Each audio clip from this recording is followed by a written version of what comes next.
xong khẩu tá su trâu ít trồng cũng như thế trồng này trồng gì đưa nó là gì chủ yếu là tụi em ăn chỉ có gió nhở rồi có gió cho bé nó chỉ có của mình nè thì chủ yếu là tụi rồi có gió nằm cho bé nó chỉ có của mình nè mẹ ăn chỉ không có cá tiền cái nó chỉ ra cá chấm nhã nó lúc tên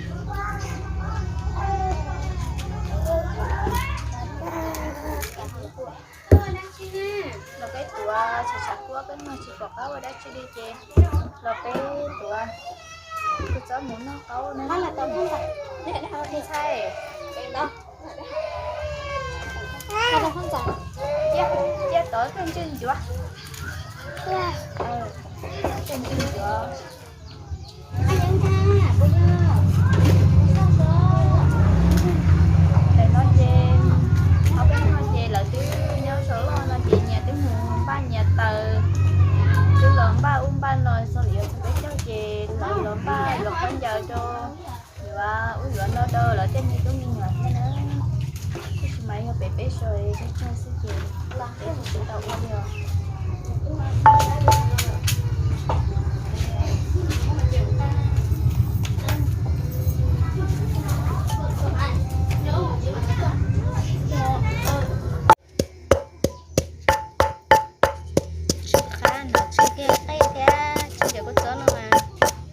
con sẽ lọt kia con sẽ lọt kia cô chú tao tụi đôi có ám giờ cái điểm sẽ ăn thế này nhớ đầu liếc là tao không chỉ để bộ trong con sẽ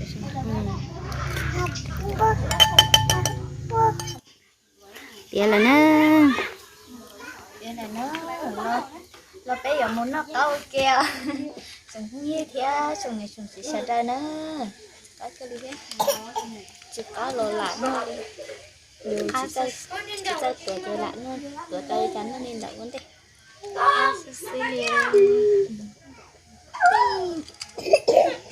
ok bé hình trên tung nói giờ của tụi nó nói của tụi nó trên tung phải để sẽ còn nghĩ đập đâu bé nào còn hồi lại hú cho chúng mình nó là ít sẽ là hú chán đi thấy hú nó sẽ hò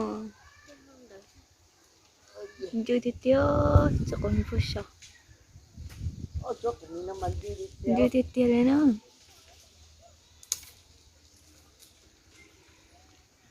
tao nè nó nè tao cho con nhìn tao đi nó là phải nơi kia nó giật tay hình liều phải nơi kia nữa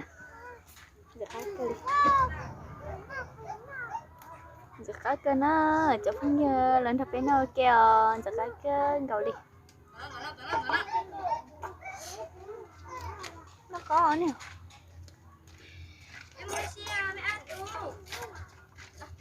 đó cái đường chẳng một khẩu sẵn nó bên nó còn gì không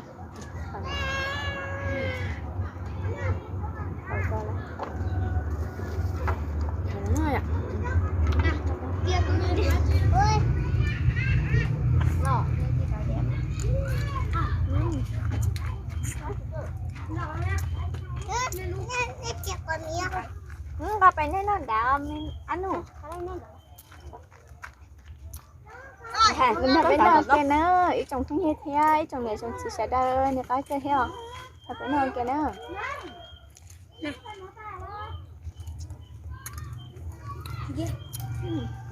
Cá thật câu heo, đến nó bột câu, có hả?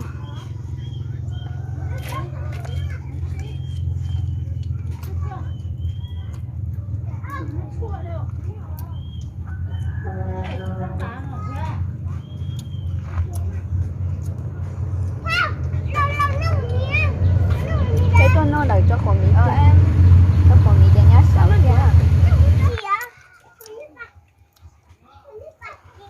cái nó bột tạt cái nó nè đấy luôn chết nhẹ hồng cái nhẹ hồng đấy nên nó hồng ấy rồi cái nó đánh hả đấy rồi Ba cái nào đó. Sao đây chứ? Ai nào hôi chả nó. Ami, nó bên nào? Gì ăn nó chỉ đâu? Gì nó chỉ to. Gì ơ? Gì thôi? Gì thôi rồi. Cái sẵn nó ra. Em biết cái tiền lại đâu. Chị mua nó đi mà lại. Xí bánh con. Gì nữa mẹ ăn nữa. Gì rồi ăn nó đâu? Gì nó toàn ta. Nó đã giờ có chuyện nó thế nào? Gì sao? Gì thôi rồi thế. Bên nè.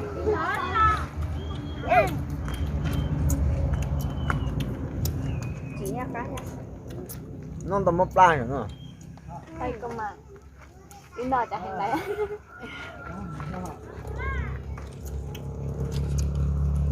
Con ít tàu nó báo. Này chị chạy. Ít tàu nó đi nữa.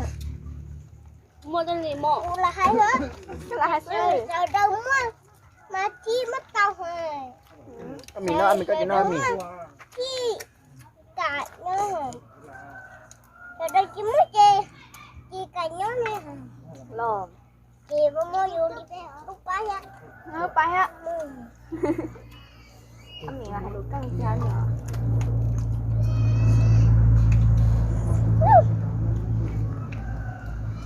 Để cho đi cho lô cho vô con nhẹ giác. Nó có một tuần cũng chết để kia cho mình. Ui xì sải.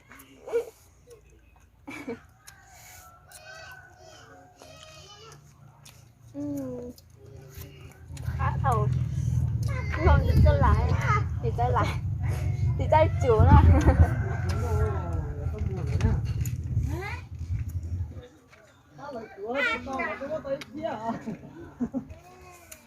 Thì ô cho đâu trong này trồng tí kia chẳng không như sợ đây nữa để nó cáu sầu đi nọ xí ô cho đâu nó đi chơi hở nè chỗ này ta tổ xe bé bên này rồi để nó cáu sầu đi nọ xí ô cho đâu nữa bé mà đi kho là một xin chi đua nhớ trâu đủ đầy kịp chia ô cho đâu nữa thấy còn nên chỉ kiến nó cá nhau trong xí